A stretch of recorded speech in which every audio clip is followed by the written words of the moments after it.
What is going on, everybody? Oh, I needed that. Sorry about the late start this morning. I didn't sleep. Um, Chronic pain does that to you. So today we are going to talk about quality control. The misuse of the term, the misunderstanding of what it is, and the double standard behind it, and etc. Before we get into that actual conversation, I would like to invite you to please share your bad quality control experiences in the comments of this video. There are criteria. It has to be you, not something you heard on the internet, not something you saw in a Facebook group somewhere, not something you saw on Gear Page. This has to have happened to you. I want you to share what is wrong with it, and it has to be a new guitar purchase in 2022 or after. Okay? So you can't, 15 years ago, 2022 or later, a new guitar purchase by you, not by somebody else, not a friend you heard of, not a buddy of yours, by you. And I want you to post it in the comments, and I want you to tell us what the problem is, describe it to the best of your ability, and then I want you to also share what you did to resolve the issue. Okay? Please do that. I'm going to do an experiment here. I think I'm going to be right. So I would like you to do that if you don't mind. I'm going to make a short about this on the big channel. And what we're going to probably do, and I might make a post about it on Facebook and do the same thing. And then we're probably going to talk about this next week in the podcast. Our actual podcast. Okay, so let's talk quality control. I think guitar players have become very confused about what a quality control issue is and because we call everything a quality control issue, and every guitar company, mostly Gibson or Fender these days too, has bad quality control. Okay. But I don't think they do. I mean, I think they do, but I don't think it's anywhere near what we're thinking. The other problem with this is there is a double standard. Okay. And I want to talk about what you should expect out of an instrument. Okay. We are constantly saying a $300 guitar, especially the folks who really, really love the $300 guitar, which is great. But and this is a just as good as guy thing, is that the $300 guitar today is better than a $2,000 guitar from 30 years ago, which might be true. But then you purchase an inexpensive guitar and it has not been, there's things about it that have not been caught in the quality control department there's stuff wrong with it. And you give it a pass because it's a cheap guitar. And it's still just as good as. Or somebody says, what do you expect? It's only a $300 guitar.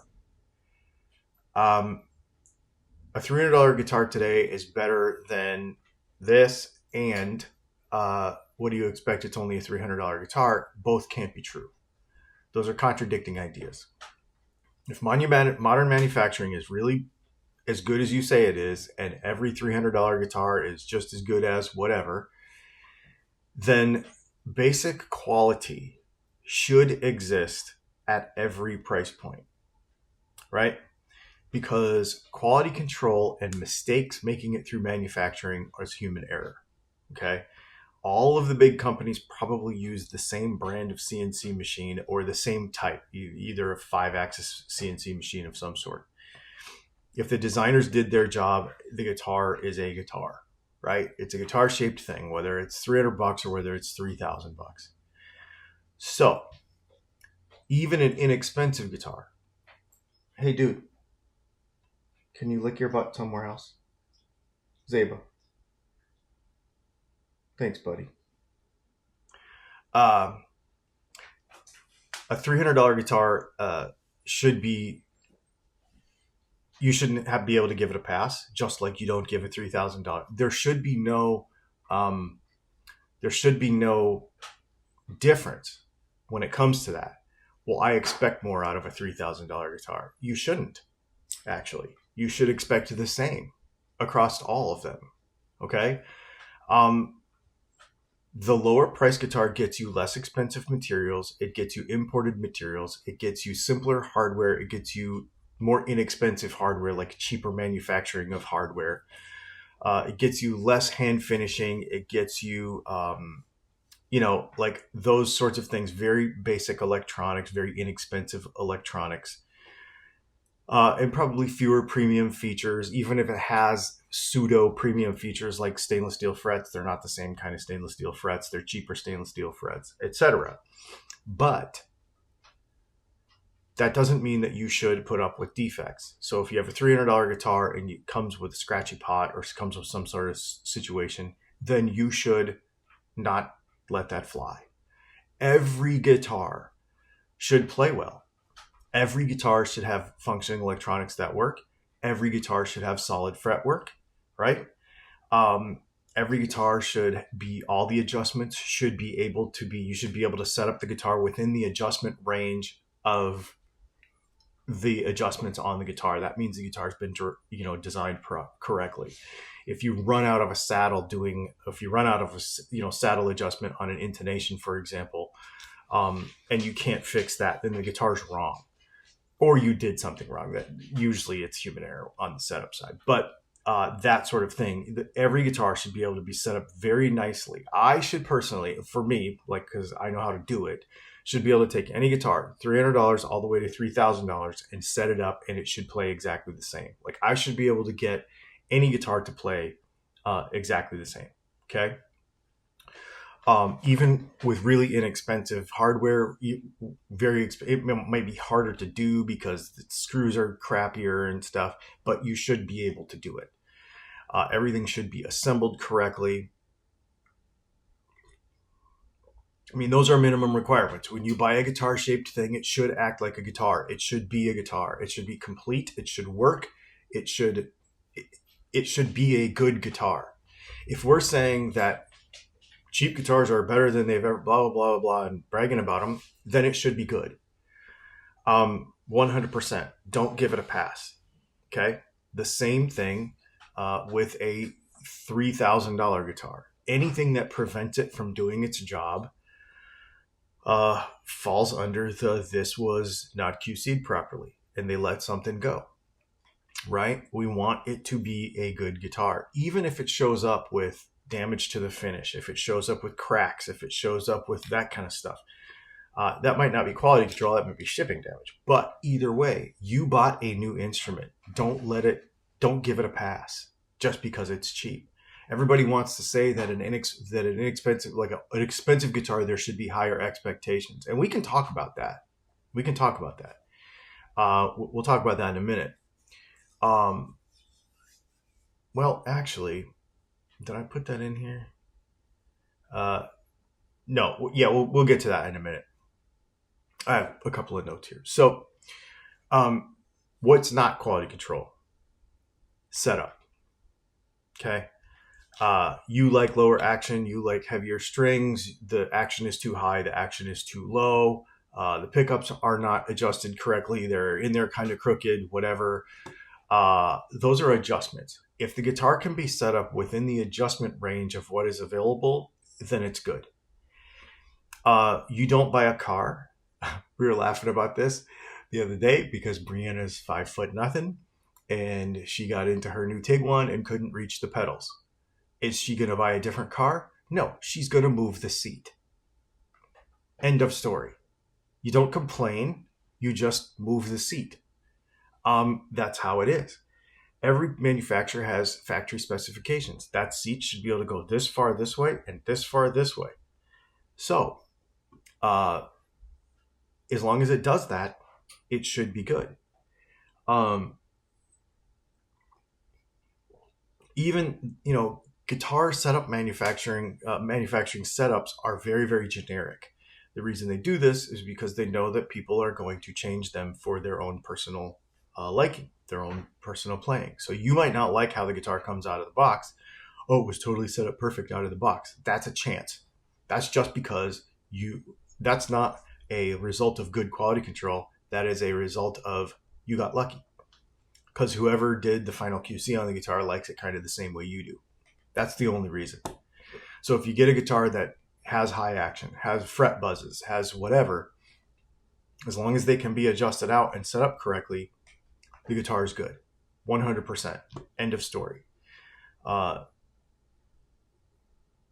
so that means that we need to stop calling. So when you report your quality control issues in our little experiment here, I don't want to hear about setup. Now, if you get a guitar and it's, so far out that you can't adjust it, and you took it to a professional setup tech and they're like, yeah, there's something wrong with this thing, that's different. But if it can be set up within the adjustment parameters of the guitar, then it's not a quality control problem. If you get a Fender Telecaster and the nut is like 25 thousandths, usually they're like, they're pretty high. That's not quality control issue. That's factory spec. They allow you to lower it. That's part of the setup. You can't put bone back in a nut. So if somebody's going to use higher nut height, you can't take it away from them, right? That's what a setup is for, is to do that. Here's the real thing, though, and this is where I really disagree with a lot of people, is that the standard for this stuff should actually be the same for every guitar. We talked about it a minute ago. Let's talk about it a little bit more, and we'll talk about it on the expensive side as well, okay? Do not lower your expectations or don't lower your expectations don't lower your expectations based on the cost of the guitar. All these things should be right. When you buy a new Harley Benton, because I see this all the time, I had to replace this, I had to do this, blah, blah, blah. Okay. All right. Yeah, cool. But it was just as good as a Gibson. Well, okay. But it was only $300, so it's cool. No. You bought a new product. You do not go buy a new toaster and only one side works and you go, well, I got it it's only a $30 toaster. If I would have bought an $80 toaster, I would expect both sides to work. I bought a cheap vacuum cleaner for, the porch, and it doesn't really work. It's kind of broke, and it doesn't, some of the features don't work quite right. You have to wiggle them a little bit. But since I only paid $50 for it, it's not a Dyson, I'm just going to deal with it. You put it in the box and you send it back to Amazon. You don't do that with a guitar. Why don't you do that with a guitar? You say, I can kind of put up with it. Again, a $300 guitar might be a little less attractive grain-wise. It might have a laminate top instead of a solid top. It might have all these features that make it more inexpensive. And it's still an excellent instrument if it works, if everything's good. But it should function as a brand new product. You bought a brand new product, it should be a brand new product. End of story. Okay? Now, what about more expensive stuff? All the same standards apply, but you're buying more features, right? So, you buy a Gibson Les Paul,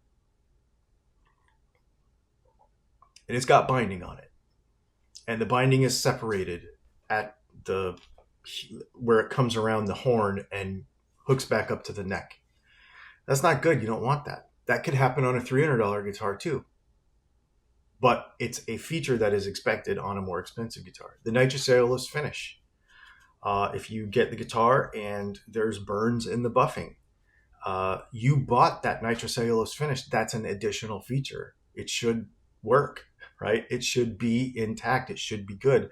You've got block inlays. You've got fancy stuff. All that stuff should be good. So it's not that you have higher expectations for a more expensive guitar, but there is a longer list of features to inspect, right? It's just, again, go back to that car. Like if you have a very basic car, I'm trying to think of something. If you have a very basic car and all of the features work, except for, okay, there's one, the glove box on Brianna's car doesn't close right. And so they're ordering us a new one, right? That's a very basic feature on that car and it's not right. And they're going to make it right for us. Okay.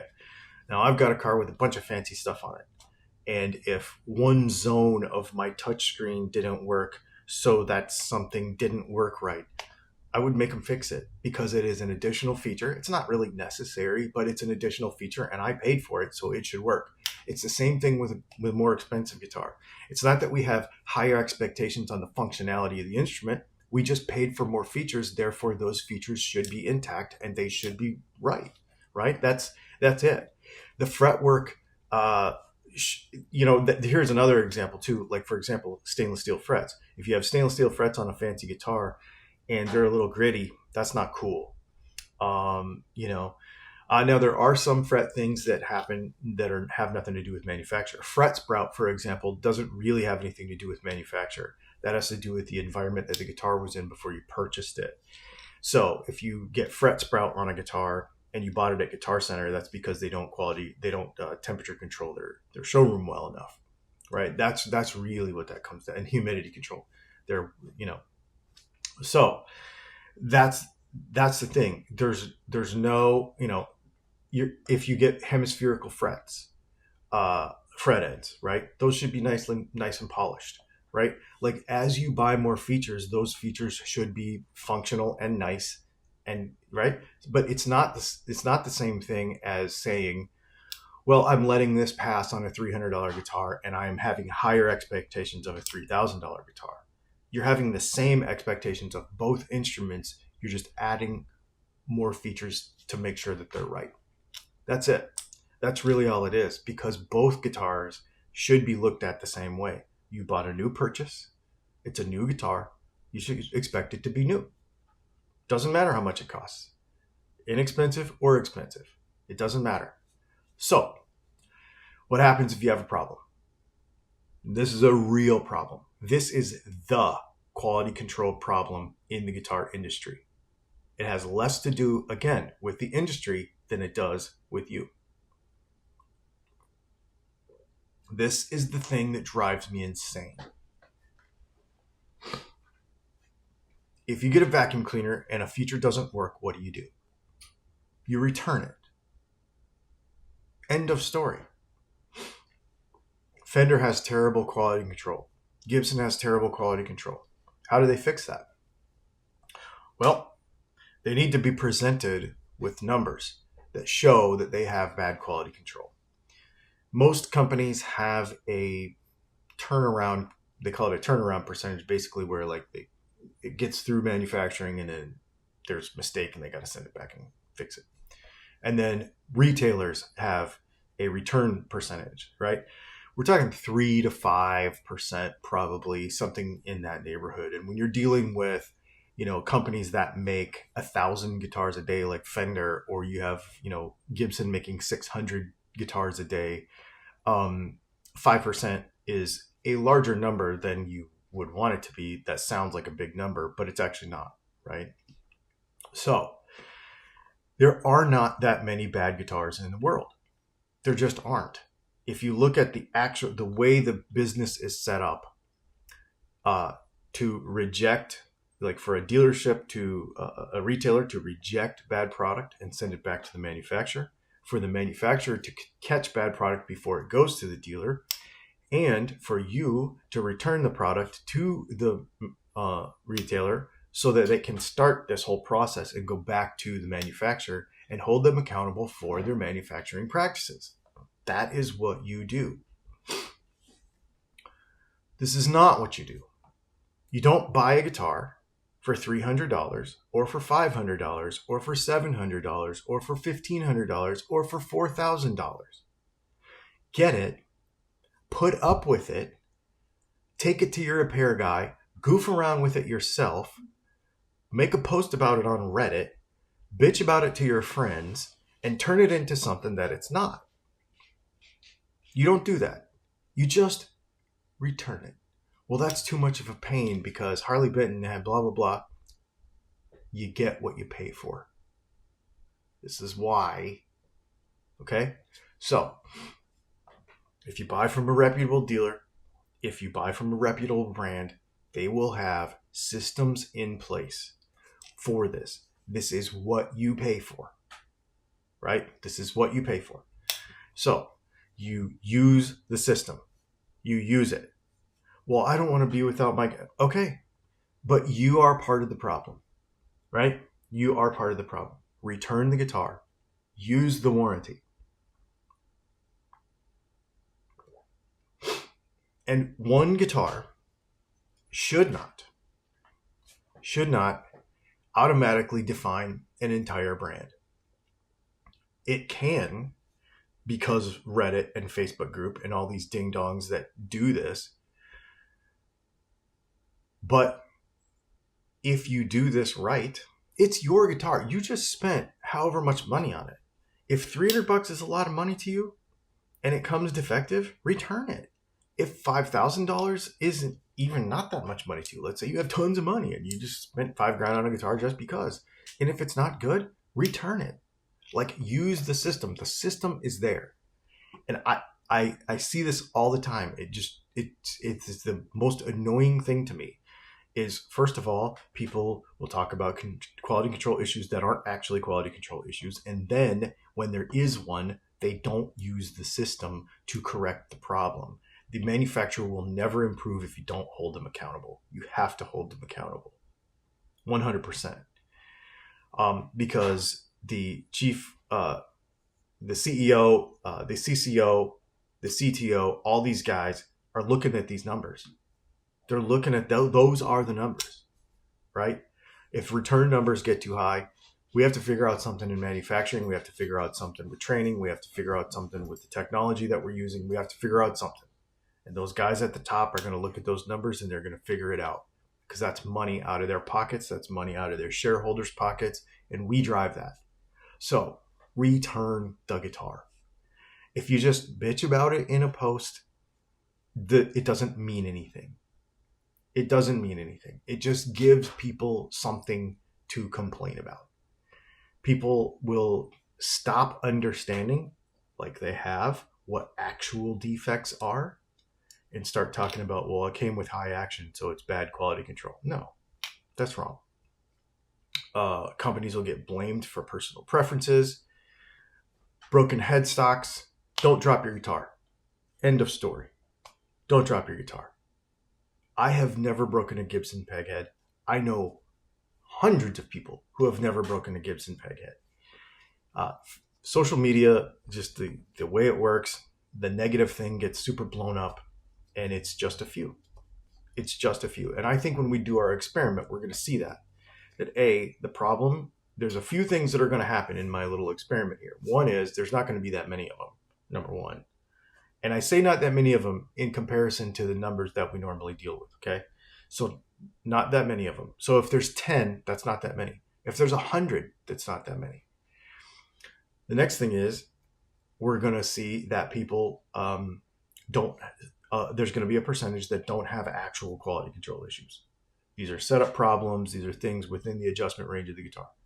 And then the third thing is we're going to find out that the return or the handling of that quality control issue was mishandled, meaning they didn't return the guitar. They sent it to a repair tech. They fixed it without telling anybody, etc. I think we're going to see that. I think that guitar manufacturing is amazing. When I look into all of the big brands and a lot of the small ones, I see people who really love building guitars and really love what they do. Even at the big factories, even at Gibson and at Fender, the people that work there every day really care. They really care. They know that it's a privilege. See, and this is a thing I don't think people think about. Even the person who doesn't play guitar that works at Fender knows it's a privilege to build a musical instrument for a living. There's not that many of us who do this, who make parts or instruments to help you have fun. And so I know that most people who do it for a living really care about what they do, because they know that they could be, selling insurance or doing some other job out in the sun. You know what I mean? Because it's hot right now. And so I know that they care about what they're doing. I don't think they don't care. So make sure that they do. And if you have a problem with the guitar, return it.